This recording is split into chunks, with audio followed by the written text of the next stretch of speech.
ابدی نصیب فرما دیتا ہے۔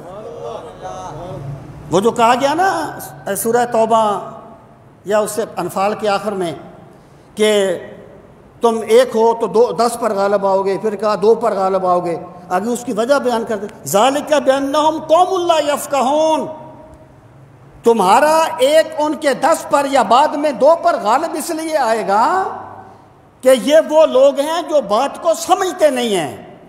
تمہیں اللہ نے سمجھ دے دی ہے کہ جو جان اپنے رب کے نام پر قربان کر دی جائے اللہ اس بندے کو حیات ابدی نصیب فرما دیتا ہے۔ فرشتہ موت کا چھوتا ہے گو بدن تیرا، تیرے وجود کے مرکز سے دور رہتا ہے، اور ہو اگر خود نگرو خود دیگرو خود گیر خودی، تو یہ بھی ممکن ہے کہ تو موت سے بھی مر نہ سکے۔ یہ راز جنہوں نے پا لیا ہے اللہ نے انہیں شجاعت عطا فرمائی ہے، اور اس شجاعت کا مقابلہ کوئی طاقت نہیں کر سکتی۔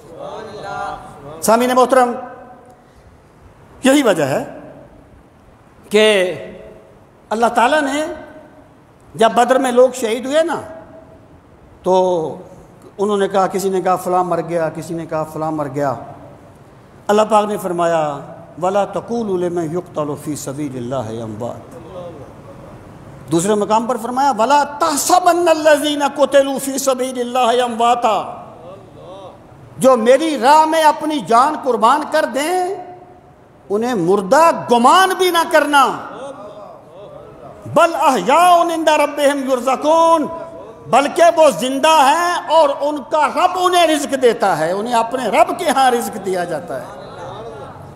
سامعین محترم، یہ جو جذبہ ہے نا یہ سچے دین کے سوا کسی اور دین میں نہیں ہے۔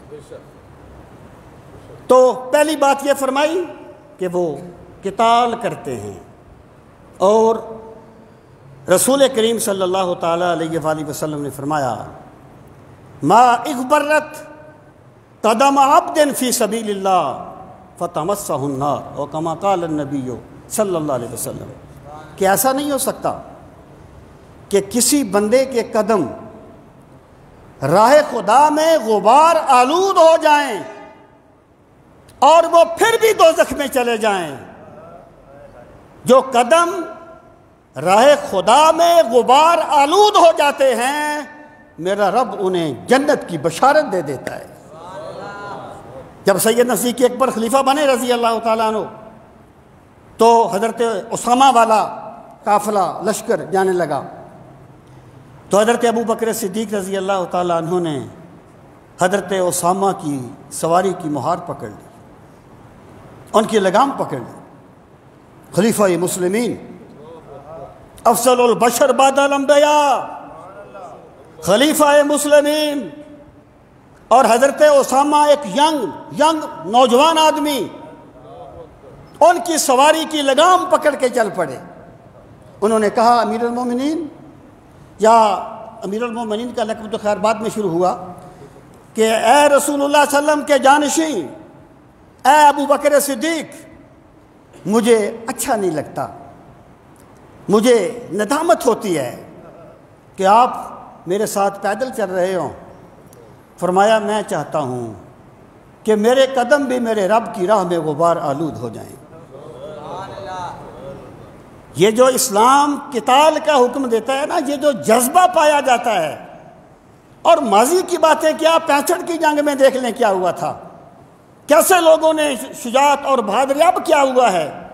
میں کہتا ہوں جب تک مسلمان رہیں گے کوئی بندہ ان کے جذبے کو شکست نہیں دے سکے گا۔ تو فرمایا یقاتلون، جنگ کرتے ہیں، کیونکہ انہیں پتہ ہے کہ ہم اپنے رب کے نام پہ جو کچھ بھی قربان کریں گے ہمارا خدا ہمیں اپنی شان کے مطابق وہ چیز عطا فرمائے گا۔